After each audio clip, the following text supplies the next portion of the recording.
Why is it that so many seekers, despite practicing meditation for years, still feel mentally restless, emotionally reactive, or spiritually dry? Why do some yogis attend retreat after retreat, only to find their minds reverting to confusion and craving in daily life? The answer lies not in their technique, nor in the number of hours on the cushion, but in something more foundational, something often overlooked: Sīla, or moral conduct.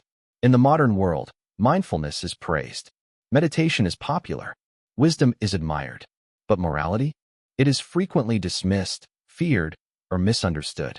For some, it conjures images of rigid religious rules. For others, it feels like a burden, something that restricts freedom and joy. Yet in the Buddha's teaching, Sīla is not repression. It is the beginning of real freedom. It is the gentle guardian of the mind, the silent friend of awareness, and the quiet soil in which inner peace takes root. To truly understand mindfulness, to stabilize the mind in deep concentration, and to awaken penetrating wisdom, the Buddha taught that one must begin with moral integrity, not as dogma, not as commandments, but as a way of life in harmony with natural law, the law of cause and effect. In this sense, Sīla is not merely about being good. It is about becoming inwardly stable, trustworthy, and light. Let us imagine a man who wants to plant a Bodhi tree. He has the finest seed, a symbol of mindfulness. He has good tools, the techniques of meditation. He waters the soil daily with effort. But if the soil itself is toxic, filled with pollutants and chemicals, can the seed grow? No matter how many hours he waters it, the roots will not take. The soil, in this image, is Sīla, the inner moral environment in which mindfulness and wisdom either grow or wither. Without Sīla, spiritual growth becomes patchy, temporary, and easily shaken. In the Pāli Canon, the Buddha rarely taught meditation without grounding it first in ethics. His earliest discourses to laypeople and monks alike began with a call to live harmlessly, to speak truthfully, to earn honestly, and to abstain from actions that harm others or oneself.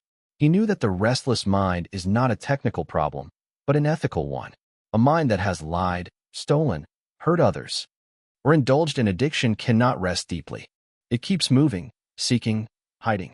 The guilt, shame, or unconscious tension that results from unethical behavior is the very fuel of samsara, the endless wheel of suffering. Moreover, Sīla is not just about restraining bad behavior. It is also about cultivating the beautiful. The Pāli word Sīla comes from a root meaning cool, peaceful, calm. In other words, morality isn't just about not doing wrong. It's about creating the kind of life in which clarity, peace, and joy can flourish naturally. A moral life is a mind at ease, and a mind at ease is ready to awaken. What makes Sīla even more profound is that it is deeply psychological. It is not a matter of obeying laws imposed from outside. The Buddha was not a lawgiver. He was a physician. He diagnosed suffering and offered cures. Sīla, then, is not a code of divine punishment. It is a medicine for the heart. When we lie, our heart tightens. When we harm, our conscience aches. When we indulge in toxic pleasures, we lose self-respect. These inner ripples disturb the mind, making it difficult to concentrate or see clearly. Conversely, when we live truthfully, compassionately, and with restraint, the mind settles naturally. It becomes simple. It becomes gentle. It becomes still. This is why the Buddha declared again and again that Sīla is the necessary first step on the Noble Eightfold Path. Before we can see, we must stop shaking the water.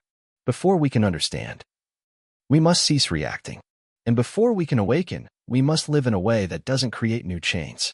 In many discourses, the Buddha describes how a person who keeps the precepts lives blameless, at peace, without remorse. And it is this lack of remorse, this deep, silent joy of living well, that becomes the fuel for deeper meditation. It is not just a coincidence that so many advanced meditators also lead morally upright lives. Their minds are not fighting battles of guilt, regret, or self-deception. Their hearts are light. And yet, we must not mistake Sīla for perfectionism. The Buddha did not teach that one must be flawless to begin the path.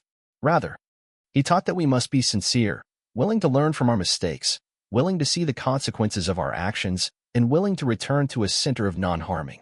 Sīla is not about never falling. It is about not lying to ourselves when we do. So in this lecture, we will explore what Sīla truly means in the Buddha's teaching. We will see how it forms the foundation for mental clarity, emotional stability, and spiritual awakening. We will walk through its role in the Noble Eightfold Path, understand how it affects our capacity to meditate, and reflect on its profound relevance in modern life. As we enter this journey, let us hold a simple reflection in our heart. When my actions are harmless, my mind is still. When my speech is true, my heart is light. When I live with care, the present moment opens. Let this be our guide. The Noble Eightfold Path is often depicted as a wheel, a circle of interdependent steps leading the practitioner from confusion to clarity, from suffering to liberation. But unlike many modern step-by-step self-help models, the Eightfold Path is not a linear ladder to climb, but a living system where each part nourishes the other. And at its base, acting as the firm ground from which the other limbs rise, is Sīla, moral conduct. Without this foundation, the rest of the path becomes shaky, artificial, or even dangerous. When the Buddha first taught the path to liberation, he did not begin by discussing meditation techniques or philosophical theories. Instead, he began by addressing how people lived their lives, how they spoke, how they behaved, and how they earned their living. These were not superficial concerns. To the Buddha, these were the very soil of liberation. Without purifying one's behavior, he taught, there is no lasting peace. For peace is not something one stumbles into. It is the natural fruit of a life well lived. In the Eightfold Path, Sīla comprises 3 specific limbs: right speech, right action, and right livelihood.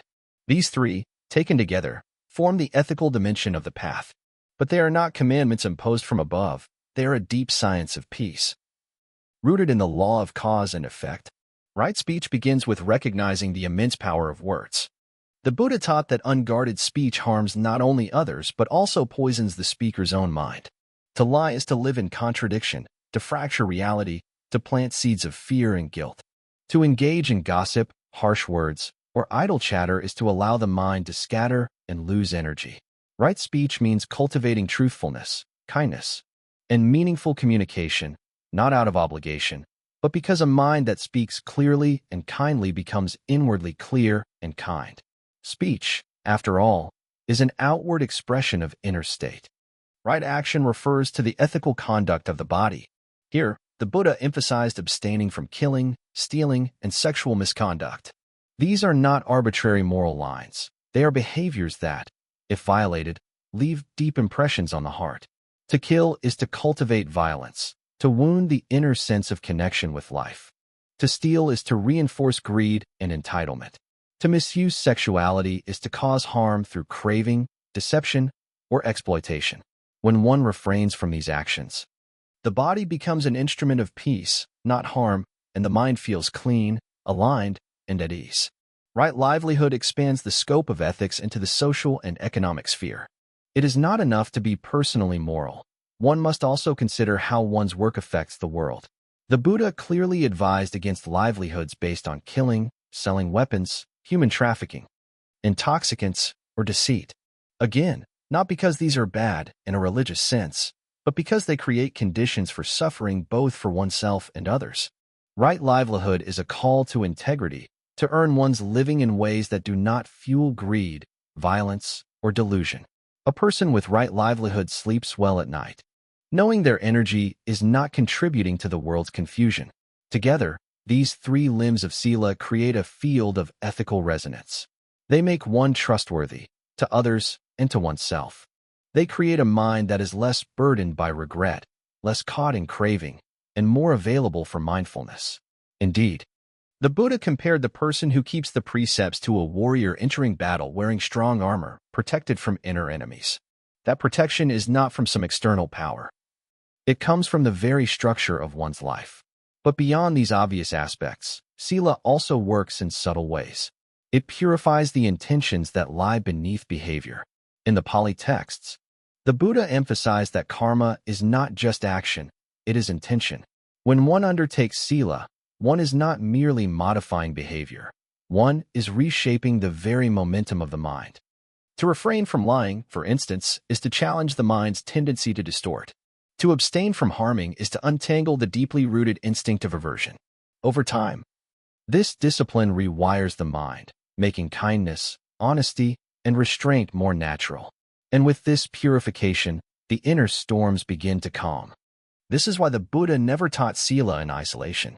It was always part of a larger system, leading toward deeper stillness and insight. In one powerful passage, he describes the natural sequence. From Sīla comes non-remorse. From non-remorse comes joy. From joy comes tranquility. From tranquility comes happiness. And from happiness arises concentration. In this view, ethics is not a moral checklist. It is the very engine of meditative absorption. Without Sīla, the path cannot progress smoothly. One may attempt meditation, but the mind will rebel. It will resist stillness. Why? Because it is carrying unresolved ethical burdens. The person who speaks falsely will find their mind filled with anxiety. The one who indulges in sensual excess will find concentration elusive. It is not punishment, it is cause and effect. The Buddha understood this deeply. He was a master of the mind not just as it appears in silence, but as it behaves in daily life. For this reason, the early Sangha placed enormous emphasis on Sīla. Monks and nuns undertook hundreds of training rules, not to earn favor, but to create conditions for unshakable peace. And lay followers, too, were encouraged to uphold at least 5 core precepts. Abstaining from killing, stealing, sexual misconduct, false speech, and intoxicants. These 5 are not limiting. They are liberating. Each one cuts off a root of suffering and creates a space for clarity to arise. Even more, these precepts are not merely behavioral. They are deeply psychological. When a person keeps the precepts, they begin to trust themselves. They become less fragmented. Their thoughts, speech, and actions come into alignment. And that alignment creates a state of inner coherence, a kind of silent joy. This is not the joy of pleasure, but the joy of integrity. The joy of knowing that your presence in the world is not adding harm, but healing. In a world that often equates freedom with doing whatever one wants, the Buddha's teaching on Sīla may seem radical. But he understood that true freedom is not found in following every desire. It is found in the absence of regret, the clarity of conscience, the calm of a peaceful life. He did not moralize. He healed. And Sīla, in this sense, is a medicine for the chaotic mind. To follow the Eightfold Path, then, is not to climb toward enlightenment as some abstract goal. It is to live each moment in a way that frees the heart. And that freedom begins not in meditation halls, but in the simple, daily acts of ethical living. To speak with care. To act with honesty. To live with dignity. These are not minor steps. They are the path itself, walked breath by breath, choice by choice. When we truly understand this, morality no longer feels like a rule imposed from outside. It becomes the natural expression of a heart that longs for peace and knows that peace cannot grow in soil poisoned by harm. Sīla becomes the root, and from that root, the tree of liberation can grow tall, strong, and still. In the modern age, the human mind is constantly overstimulated. It is flooded with images, notifications, opinions, distractions. And beneath this surface noise is a deeper current, a restlessness that many people cannot explain. It appears even when life is going well. It arises during moments of silence. It returns after every temporary pleasure. What is the cause of this subtle unease, this tension that seems to cling to the mind like a shadow? According to the Buddha, the answer is not to be found in more stimulation, nor in more escape, but in the lack of moral clarity. The mind is disturbed not simply by what happens to us, but by how we live. Unethical behavior, even when hidden or socially accepted, creates ripples within the mind stream, agitating the very ground on which awareness rests. To understand this deeply, we must go beyond the surface definition of ethics as simply right and wrong. In the Buddhist psychology, every act of body, speech, or thought leaves an imprint on the stream of consciousness. Every lie, every act of harm, every indulgence and craving is like throwing a stone into the waters of the mind. The more stones, the more waves. The more waves, the harder it is for the mind to settle. Even if one sits in silence, the ripples persist. This is why some people, though practicing meditation for years, never taste stillness. Their minds are carrying the echo of unethical choices, large and small, that disturb the inner waters. Ethical conduct, in contrast, has a calming effect. When one refrains from harming, the heart grows lighter. When one tells the truth, the mind becomes aligned with reality. When one lives with restraint, there is less inner conflict. These are not abstract moralities, they are direct causes of mental stillness. In the Pāli Canon, the Buddha describes the process beautifully. A person who observes moral conduct experiences non-remorse, and from non-remorse arises joy. This joy is not dependent on circumstances, it is the quiet satisfaction of a clean life. From joy arises tranquility, from tranquility arises happiness, and from happiness comes deep concentration. Thus, the entire meditative process begins not with technique, but with how we live. But why does moral transgression disturb the mind so deeply? Because the mind, at its deepest level, craves coherence. It wants to rest in truth, in harmony, in integrity. When we lie or deceive, we split the mind. One part must remember the truth, another must keep up the illusion. When we harm others, we create a hidden fear of retaliation, of guilt, of exposure. Even if no one else sees our actions, the mind sees. The heart knows. And this inner knowing becomes tension, anxiety, restlessness. It is as if we are carrying invisible weights that drag down our awareness. In this way, Sīla is not only ethical, it is deeply therapeutic. It releases the burdens of inner conflict. It simplifies the mental landscape. A person who lives ethically has fewer secrets, fewer regrets, fewer mental distractions. Their energy is not wasted in self-justification or internal contradiction. They are at home with themselves. And this inner alignment allows the breath to deepen, the body to soften, the heart to open. Meditation, then, becomes less a struggle and more a natural unfolding. This connection between ethics and mental stability is also affirmed by modern psychology. Neuroscientific studies show that moral violations activate stress centers in the brain, creating low-level anxiety and hypervigilance. Acts of kindness, truthfulness, and restraint, in contrast, activate parasympathetic responses, promoting relaxation and emotional balance. In short, the ancient insight that moral living calms the nervous system is now being confirmed by contemporary science. But long before the machines measured brainwaves, the Buddha had already seen the truth from within, that a peaceful mind begins with a harmless life. Even more fascinating is how Sīla affects the subtle architecture of the mind stream. What in Pāli is called cittesana, the flow of mental moments. Every intention, every volition, plants a seed in this stream. Over time, these seeds grow into habits, traits, tendencies. Thus, ethical conduct is not merely reactive, it is generative. It creates the future shape of one's consciousness. A person who consistently refrains from harming develops not just restraint, but also compassion. One who abstains from lying does not merely avoid falsehood, they begin to value truth. One who avoids intoxication does not just follow a rule, they develop a refined sensitivity, a deeper presence. In this way, Sīla becomes character transformation, not imposed, but cultivated from within. And this transformation is precisely what allows the mind to settle. Because the deeper one's ethics, the more transparent the mind becomes. There is less to hide, less to defend, less to control. The sense of self becomes lighter, less fixed. One no longer needs to perform or pretend. This transparency is the beginning of true freedom. Not the freedom to do whatever one wants, but the freedom from inner division. A free mind is one that does not contradict itself. And such a mind arises only through the cleansing fire of ethical living. What is also profound is that this inner stability is not a dry neutrality.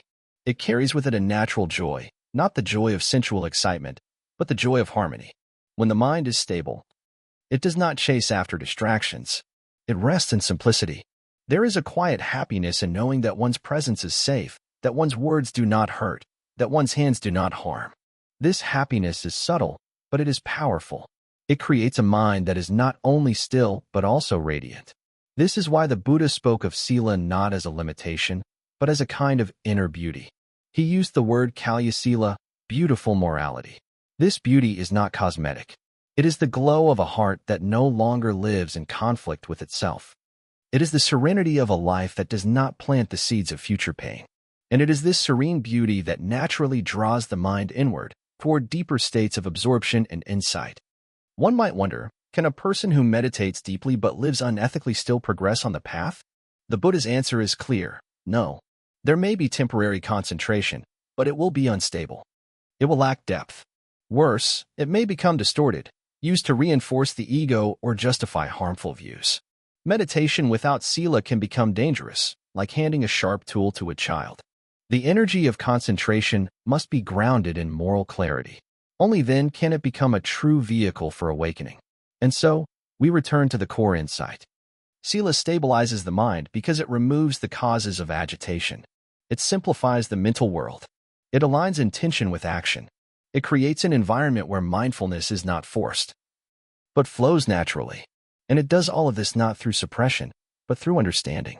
One does not need to be perfect to begin this journey, but one must be honest, sincere, willing to see one's own mind, willing to take responsibility. And from that willingness, a new kind of mind is born, one that no longer trembles at its own shadow. In the end, ethical conduct is not a precondition for meditation. It is meditation. Every time we choose honesty over deceit, kindness over harm, restraint over indulgence, we are training the mind to be still, clear, and awake. We are cultivating the very qualities that we seek on the cushion. And when we live this way long enough, meditation becomes not something we do, but something that naturally arises, because the mind, like a quiet lake, reflects the sky only when undisturbed. This is the great secret of the Buddha's path. That liberation is not an escape from life, but a purification of how we live it. And it begins, always, with Sīla. In the vast landscape of the Buddha's teaching, no two qualities are more praised, more central, and more transformative than Sīla and Sati. Again and again in the Pāli Canon, these two arise side by side, supporting and reinforcing each other like the wings of a bird in flight. If one wing is underdeveloped, the bird cannot soar. If one is absent, the bird cannot even lift off. Sīla and mindfulness are not separate disciplines, not sequential stages, but codependent strengths. One stabilizes the outer life, the other illuminates the inner world. Together, they form the living heart of the path. Yet in many modern mindfulness movements, these two have become tragically disconnected. Mindfulness has been lifted from its ethical roots and marketed as a technique for stress reduction, productivity, or corporate well-being. In this transplanting, it often loses its transformative power. Without Sīla, mindfulness becomes a tool without a compass, an open awareness that can just as easily reinforce greed and delusion as it can reveal truth. It may calm the mind temporarily, but it cannot liberate it. True mindfulness, as the Buddha taught, is not morally neutral. It is rooted in a foundation of care, harmlessness, and inner discipline.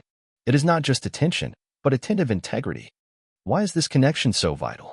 Because mindfulness magnifies whatever is already in the heart. If the heart is angry, mindfulness can make one vividly aware of anger, but without Sīla, that awareness may become obsessive or self-righteous. If the heart is greedy, mindfulness can become a sharper instrument of craving.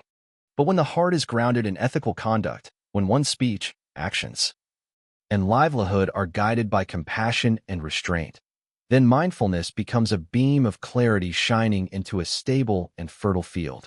It sees not only phenomena, but their consequences. It doesn't just watch, it understands. The Buddha did not define mindfulness as simply being present. In the Satipatthana Sutta, he described mindfulness as sati sampajana, mindfulness with clear comprehension.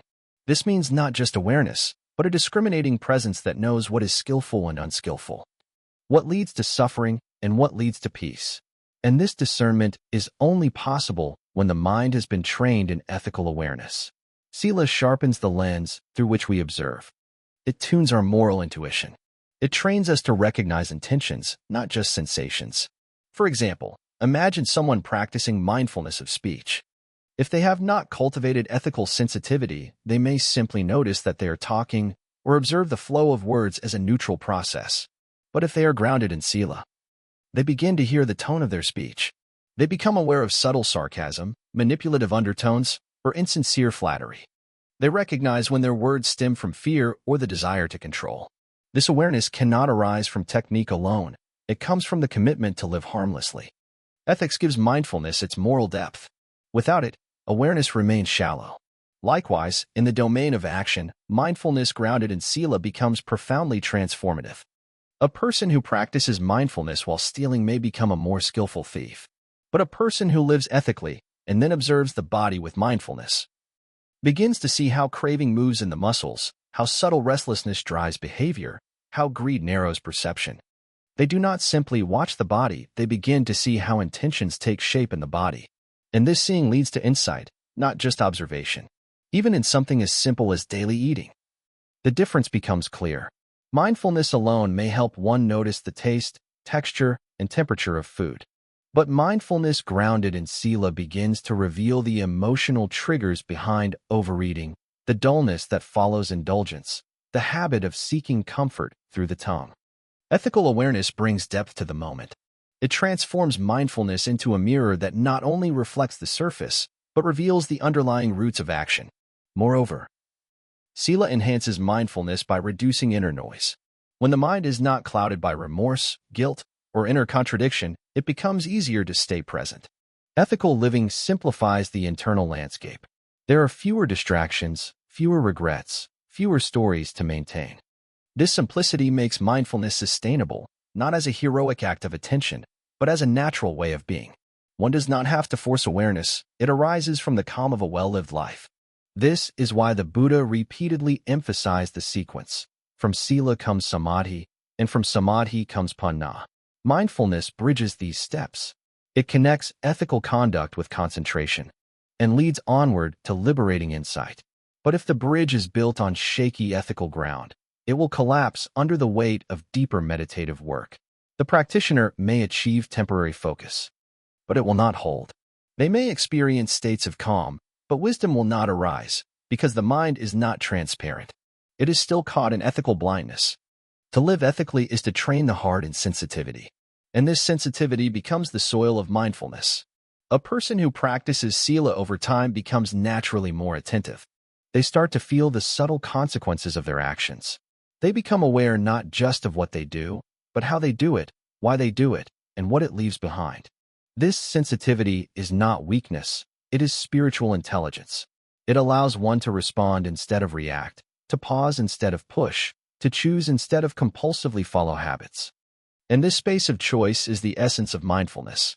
One could even say that mindfulness is Sīla in action. It is the moment-to-moment expression of moral clarity.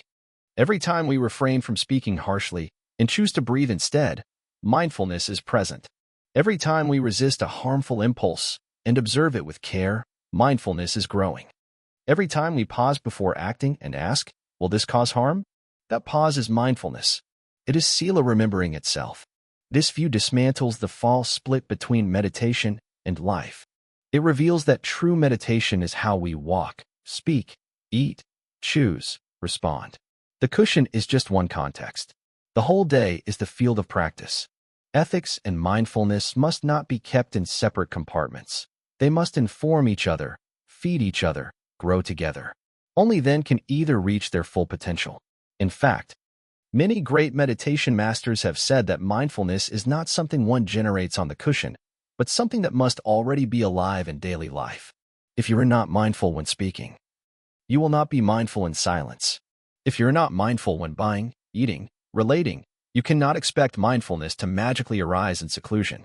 Sīla ensures that mindfulness is continuous, integrated, authentic. In the Pāli texts, mindfulness is often described as saddhamma, one who remembers. But remembers what? Not just the breath or the body, but one's purpose, one's path, one's vow to live in harmony with Dhamma. This moral memory is what keeps mindfulness on track. It prevents it from becoming dry attention. It ensures that presence is infused with wisdom, compassion, and direction. Thus, Sīla and mindfulness are not just compatible, they are inseparable. One prepares the ground, the other illuminates it. One guards the mind from harm, the other reveals its hidden patterns. One simplifies, the other clarifies. Together, they give rise to the third great pillar of the path, wisdom. And wisdom is not knowledge. It is the direct seeing of how suffering arises and ends.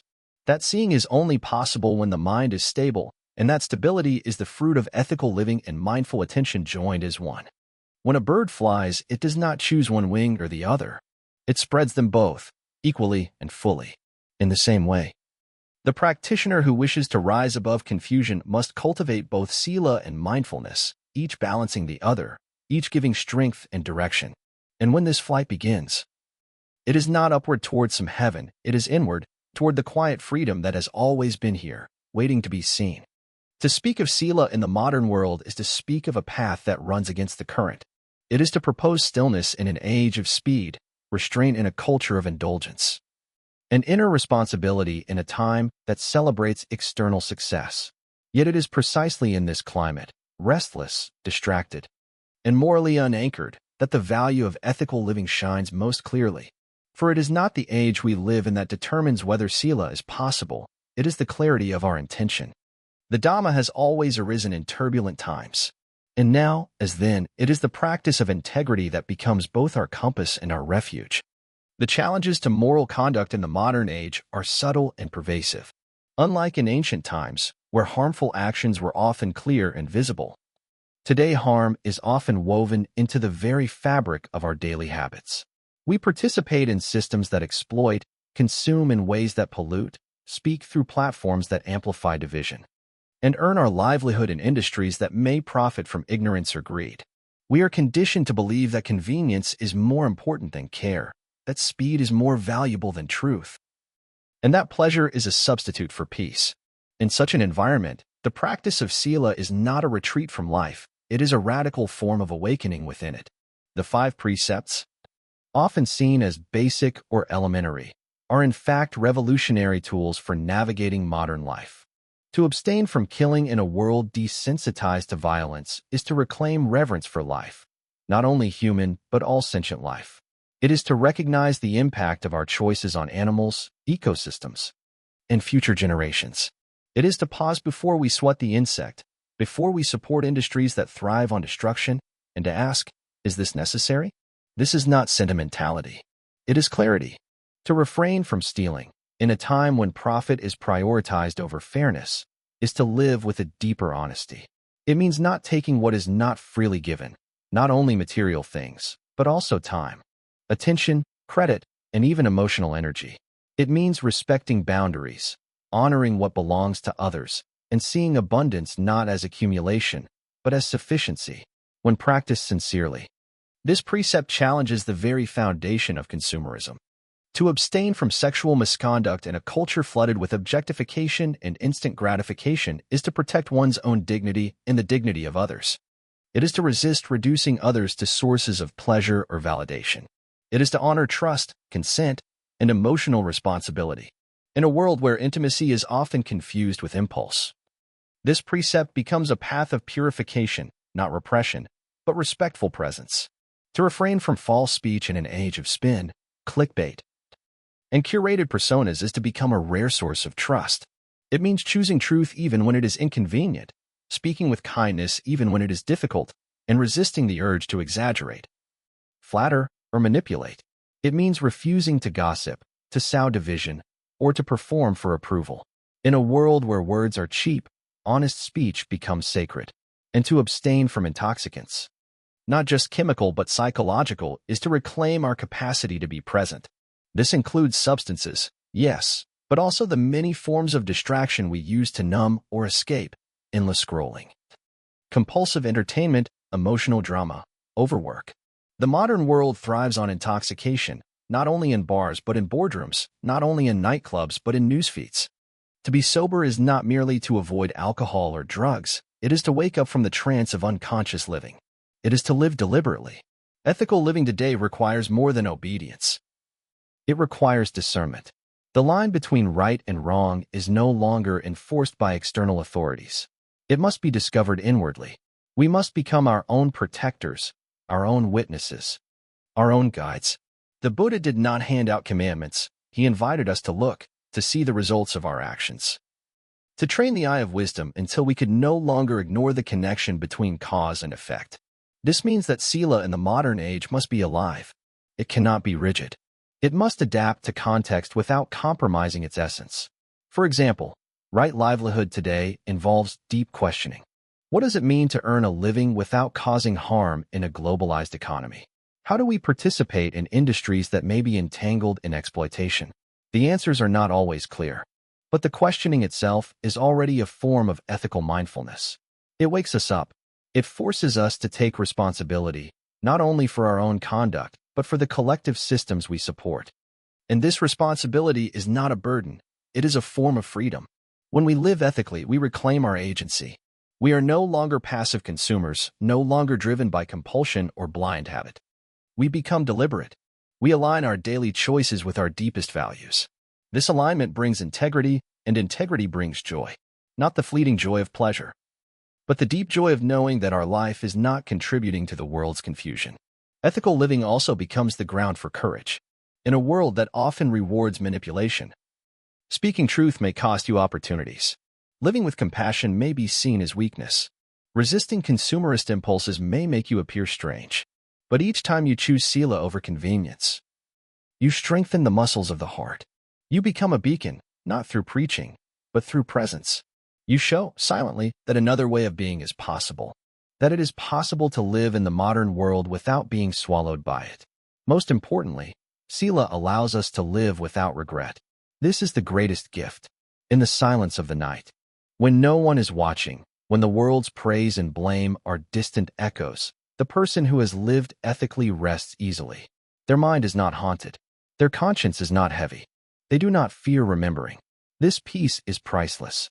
It is not earned through wealth, fame, or power, but through the simple, quiet decisions made each day to cause less harm, to speak more truth, to live with more care. In this way, the precepts are not rules. They are refuges. They protect the mind. They simplify life. They create space for wisdom to emerge. And even when we fail, even when we break them, they offer a mirror, not to shame us, but to help us see. Each failure becomes a teacher. Each moment of honesty, a seed. Over time, Sīla matures from discipline into joy, from restraint into freedom, from rule into nature. So let us not see morality as outdated or irrelevant. Let us see it as the medicine our modern minds crave. Let us remember that to live ethically in an unethical world is not naivety, it is heroism. It is the courage to be awake when others sleep, to walk straight when others drift, to speak clearly when others hide behind noise. Sīla is not a relic of the past. It is the path that leads us forward, not just into better meditation, but into better humanity. There is a quiet dignity in a life lived well. It is not loud. It does not seek attention, but it radiates from within like the stillness of a clear lake at dawn. This is the fruit of Sīla, not reward, not recognition, but the deep inner peace that arises when one no longer creates conflict with life. When one's actions, speech, and thoughts are aligned with truth and harmlessness, the heart becomes unburdened. One does not need to hide from oneself. There is nothing to defend, nothing to cover up, nothing to regret. This is a freedom that runs deeper than the changing tides of emotion. It is not dependent on praise, success, or perfection. It is the unshakable joy of self-respect. This peace is not a philosophical idea. It is an actual psychological and spiritual state. In the Pāli Canon, the Buddha repeatedly teaches that the practitioner who lives with moral discipline experiences avapaisara, the absence of remorse. From this absence of remorse arises pamoja, gladness, a buoyancy of the heart. From pamoja arises passaddhi, tranquility. From tranquility comes sukha, a happiness not dependent on sense pleasures, but on inner harmony. And from this happiness, the mind naturally enters samadhi, deep meditative stillness. In this progression, we see something remarkable. Sīla is not only the first step of the path. It is the unseen engine of the entire meditative process. Many seekers chase concentration techniques or deep insights, wondering why their practice feels unstable or dry. But the Buddha points us back to something much more basic, something much more intimate, the simple act of living well. When one refrains from causing harm, the heart feels clean. And in that cleanliness, meditation becomes easy, not because the technique is new, but because the burden has been lifted. This is why the fruit of Sīla is not merely behavioral change. It is inner transformation. Over time, a life lived in accordance with Sīla rewires the entire psyche. The mind no longer lunges at every craving. The speech no longer drips with manipulation. The body no longer acts in ways that contradict the heart. Slowly, the sense of self softens. The ego has less to defend, less to protect, less to build itself around. One becomes more transparent, not only to others but to oneself. This transparency is the beginning of wisdom. In fact, the fruit of Sīla is not just peace, it is clarity. When the turbulence of guilt and self-deception subsides, the mind begins to see more clearly. one begins to perceive the subtle threads of intention, the way craving arises and tries to take hold, the way fear disguises itself as judgment, the way the sense of I tightens in moments of discomfort. Without ethical sensitivity, these movements go unnoticed. But with Sīla as the ground, mindfulness becomes sharper, more refined, more capable of seeing deeply into the nature of reality. And what does it see?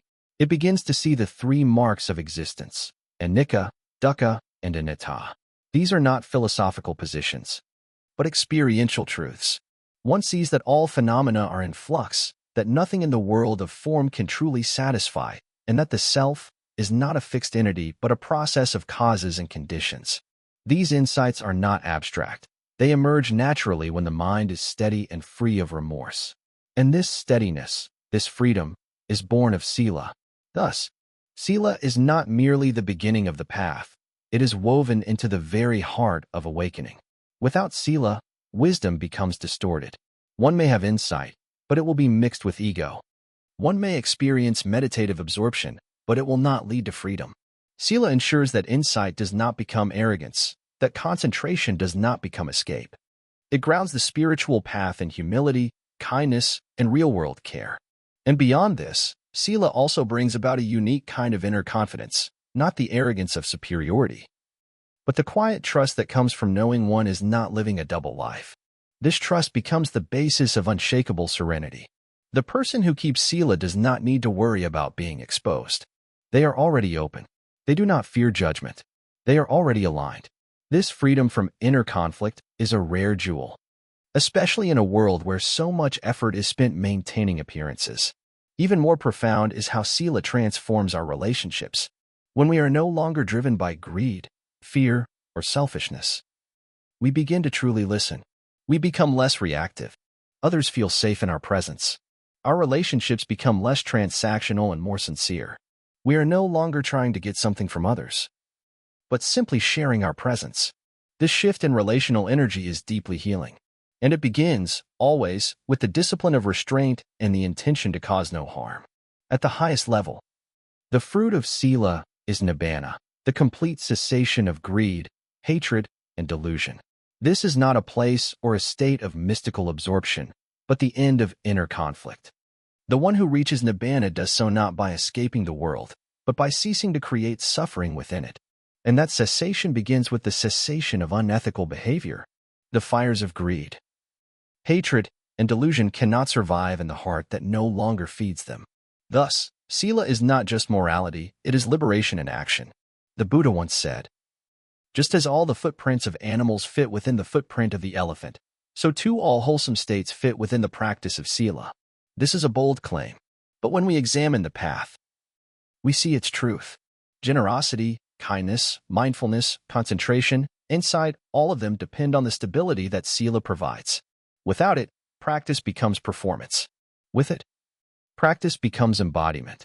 And perhaps the greatest fruit of all is this: when we live ethically, we become a refuge for others, not by preaching, not by demanding, but simply by being.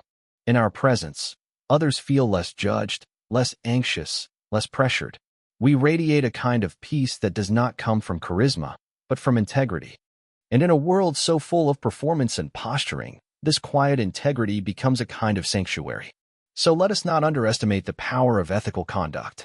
Let us not dismiss it as something elementary or rigid. Let us see it as the golden thread that runs through the entire path of awakening. Let us trust that every time we choose restraint over reaction, honesty over deceit, gentleness over harm, we are not only creating a better life, but we are watering the very roots of liberation. In the end, Sīla is not a set of rules. It is the flowering of a wise and compassionate heart. It is the ground from which true peace arises. And it is the invitation, always open, to live in a way that leaves no trace of harm, only the quiet fragrance of freedom. The greatest truths are not kept in books, nor locked in monasteries, nor confined to ancient teachings. They are lived or they are lost. This is especially true for Sīla. However profound its philosophical foundation may be, however noble its spiritual fruits, ethical conduct must be lived moment to moment, breath to breath, or it remains a hollow ideal. The true strength of Sīla is not found in grand vows or ceremonial recitations. but in how we respond to the ordinary situations of daily life, those thousands of small decisions that gradually shape the architecture of our heart. To live Sīla as a daily practice is to remember what matters most, not in some distant spiritual future, but right now. It is to carry the precepts not as burdens, but as trusted companions that guide us through the complexity of the world. Each day, each encounter, each word becomes an opportunity to return to intention, to reconnect with the deep vow not to harm, not to deceive, not to exploit, not to intoxicate the mind with false comfort or false speech. In this way, daily life becomes the training ground. It becomes the monastery. It becomes the path. Morning is where it begins. Before the mind is fully swept into schedules and screens, there is a sacred pause, a chance to set the tone. This need not be elaborate.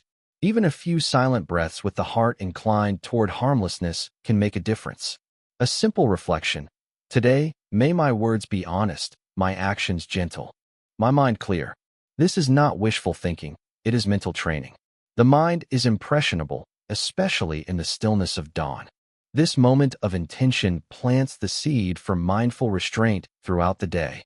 As we move into the tasks of living, interacting, working, commuting, the challenges to Sīla arise swiftly. A colleague speaks harshly. The impulse to retaliate arises. This is a moment of practice. Can we pause? Can we notice the heat in the body, the contraction of the heart, the stories forming in the mind? Can we let them be, without reacting? Sīla, here, is not suppression. It is wisdom that sees clearly. If I respond with anger, I will plant more pain. And so we breathe. We wait. We respond from care, or not at all. This is the daily work of ethical conduct, not dramatic, but deeply transformative. In conversation, Sīla invites us to speak less but mean more. So much of our suffering is caused by careless speech, words spoken to fill silence, to impress, to manipulate, to wound. Daily practice of Sīla means cultivating the discipline to speak truthfully, kindly, and only when it serves understanding. It means watching the subtle shifts in tone, the craving to be liked, the fear of disapproval. It means choosing silence over noise, clarity over charm. And in this way, speech becomes a mirror for the mind and a gift to others. Work life, too, becomes a rich field of practice. For many, work is not ethically neutral. It brings competition, ambition, the pressure to compromise values for the sake of profit or approval. Living Sīla daily means looking deeply into how we earn our living, not just what we do, but how we do it. Are we honest in our dealings? Do we exploit others' ignorance or desperation? Do we sell things that harm minds or bodies? These questions are not always easy to answer, but the willingness to ask is already the seed of wisdom. The practitioner of Sīla does not seek moral purity, they seek moral clarity. This clarity matures through constant reflection. One of the most overlooked domains of daily Sīla is digital life. How we behave online reveals just as much about our ethical integrity as how we behave in person. The internet offers anonymity, speed, and endless opportunity to escape or harm with a few clicks. Living Sīla means being just as mindful of our words in a comment section as we would be in a sacred temple. It means not sharing harmful content, not spreading rumors, not participating in divisiveness. It means respecting the minds of others as sacred ground, even when we disagree. If Dharma is not present in our scrolling, posting, and replying, then the illusion of practice will eventually collapse.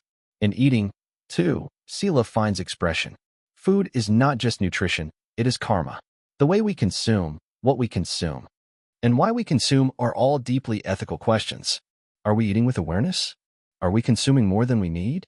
Are our choices rooted in compassion for animals, for the earth, for our own body? Even small acts, blessing the food, eating in silence, reducing harm, can turn an ordinary meal into a profound practice. The Buddha taught moderation not as asceticism, but as respect for life, for health, for awareness. Family life, friendships, and love all become crucibles of Sīla. In intimate relationships, our deepest patterns emerge: jealousy, attachment, control, projection. To live ethically in these spaces is not to be perfect, but to be awake. It is to see when we are acting from fear instead of love. It is to apologize when we cause harm, to forgive when we are hurt, and to remain steady when emotions surge. The precepts here are not outer restrictions. They are inner boundaries that protect the heart from becoming entangled in craving and aversion. The more we live Sīla in these close relationships, the more they become not sources of drama, but spaces of deep healing. And what a failure! Surely we will fail. We will speak unkindly. We will act out of impulse. We will fall into distraction, selfishness, indulgence. But even here, Sīla does not abandon us. Ethical practice is not about perfection. It is about remembering and returning.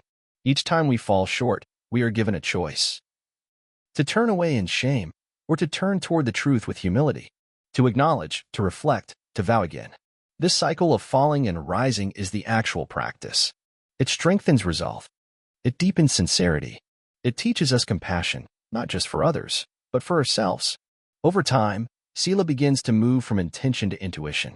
What once felt like effort becomes natural. The impulse to harm arises less often. The tongue hesitates before lying. The hand resists unnecessary consumption. The mind softens before judgment hardens. This is the ripening of Sīla, not the end of challenge, but the emergence of grace. One begins to live with a kind of quiet nobility, not because they seek to be good, but because they are no longer confused about what goodness truly is. Daily practice of Sīla also means protecting the conditions that support it. This may mean reducing exposure to toxic media, spending time with virtuous people, setting boundaries with those who drain integrity. It may mean carving out space for silence, for study, for reflection. Ethical conduct does not grow in polluted soil. It needs space. It needs clarity. It needs intention, just as we water plants to help them grow. We must nourish the soil of Sīla with care and commitment. Ultimately, to live Sīla each day is to bring sacredness into the mundane. It is to recognize that how we move through the supermarket, how we respond to a child's cry, how we handle frustration in traffic, these are not distractions from the path. They are the path. There is no need to wait for a perfect retreat setting. For ideal conditions, the world, in all its messiness and noise, is the perfect monastery. Each moment is a precept waiting to be practiced. Each breath is an opportunity to choose care over harm, clarity over confusion, presence over habit. In this way, ethical conduct becomes not a burden, but a blessing. It transforms our daily life into a continuous meditation, our relationships into sacred ground, our challenges into doorways of awakening. And step by step, word by word, act by act, we begin to live a life that reflects the Dhamma, not just in belief, but in every breath.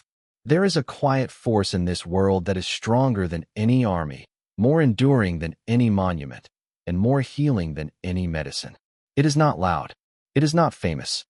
It does not dominate headlines or command empires. And yet, when it enters a room, it is felt. When it speaks, it is heard. When it acts, its effects ripple far beyond the moment. This is the power of a virtuous heart, a heart that has been shaped by Sīla, refined by restraint, and strengthened by the unwavering intention not to harm. To live with virtue is to walk through this world with softness and steel at the same time. There is a gentleness in your manner and an unshakable core in your being. You may not raise your voice, but when you speak, others listen. You may not win debates, but your presence carries weight. You may not be free of sorrow, but your sorrow does not break you. This is the mark of one who has cultivated Sīla to its depth, not as performance, but as nature. Virtue has become their spine. The Buddha often described Sīla as a fortress, as an island, as a treasure. These metaphors are not exaggerations. They point to something unbreakable within the human spirit, something that neither suffering nor temptation nor chaos can destroy. When a person has lived with integrity, they become rooted in something that transcends circumstance. Even when everything external is lost, status, wealth, reputation, what remains is their own self-respect, their own clarity, their own unwavering conscience. And from this inner foundation, courage is born. In times of crisis, it is not the clever who lead, but the clear, not the charming, but the trustworthy. And what makes a person trustworthy is not their brilliance, but their ethical backbone. People sense it intuitively. The one who will not lie to protect themselves, who will not harm for gain, who will not abandon truth under pressure. This person becomes a pillar, not just for themselves, but for others. Their very presence becomes a refuge. This is the hidden power of virtue. It creates stability in a world of instability. It creates light in places of darkness. This is why the Buddha described the highest blessing in life not as wealth, not as health, not as prestige, but as a blameless life. He taught that this kind of life is not just good, it is invincible. Because while external success can always be taken away, a life of non-harming, of truth, of compassion, that can never be erased. It leaves a trace in the world. More than that, it leaves a trace in consciousness. A virtuous heart carries no remorse, and a mind without remorse becomes a mind capable of deep stillness, profound clarity, and fearless love. The world often confuses power with control, dominance, or visibility. But the Dhamma reveals another kind of power, the power of one who no longer needs to dominate, because they are not at war with themselves. The power of one who no longer needs to deceive, because they have nothing to hide. The power of one who no longer seeks approval, because they are grounded in truth. This is a power that cannot be given or taken. It is forged through practice. It is earned through patience, and it is tested through adversity. Indeed, it is precisely in adversity that the power of Sīla becomes radiant. When insulted, the virtuous heart does not collapse into hatred. When betrayed, it does not respond with vengeance. When surrounded by injustice, it does not become cynical. Instead, it stands firm not by resisting reality, but by refusing to abandon the truth of non-harming. This refusal is not weakness. It is the most courageous thing a human being can do. To meet the worst in the world without becoming it. One who has deeply cultivated Sīla is like a tree that bends in the storm but does not break. The wind may howl, the rain may lash. The branches may crack, but the roots hold. And after the storm, the tree remains. So too, the one grounded in virtue can face loss, grief, illness, uncertainty, and still remain inwardly whole. Not untouched by pain, but untouched by corruption.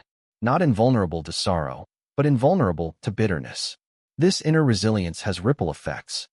It influences others in ways that can't always be seen. A single act of ethical courage, saying no to dishonesty, standing up for the voiceless. Forgiving without retaliation can shift the hearts of many. Even silently, even anonymously, virtue communicates. It speaks through how we listen. It moves through how we walk into a room. It comforts through how we sit in silence with someone in pain. And this is perhaps the most miraculous thing about Sīla, that it does not stop at the boundary of the self. It flows outward. It becomes contagious. Children raised in the presence of Sīla absorb its fragrance. Communities shaped by its practice become havens of trust. Even strangers can feel when they are near someone who will not harm them.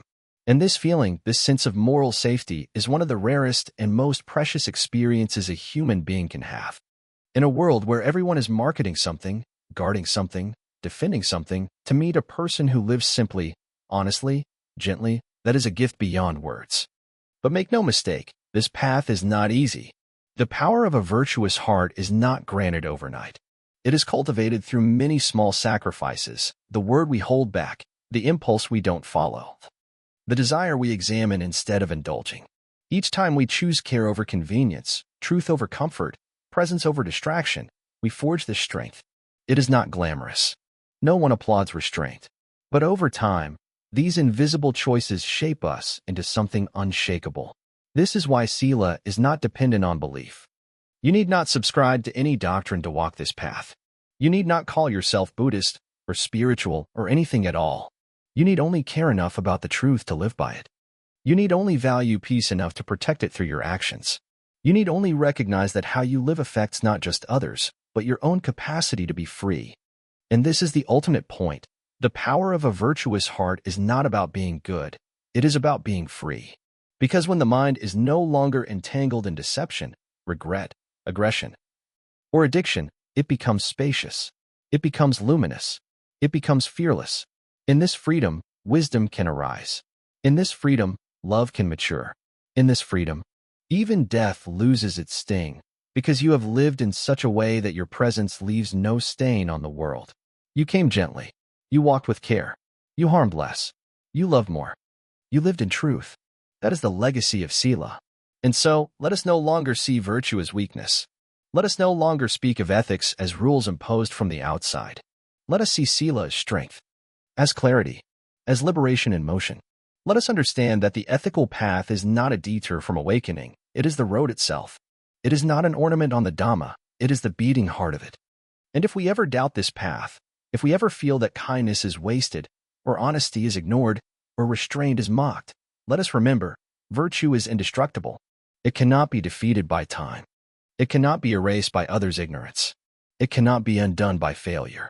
It lives quietly, steadily, eternally, like a lamp that keeps burning even in the darkest night. All we must do is keep walking by its light.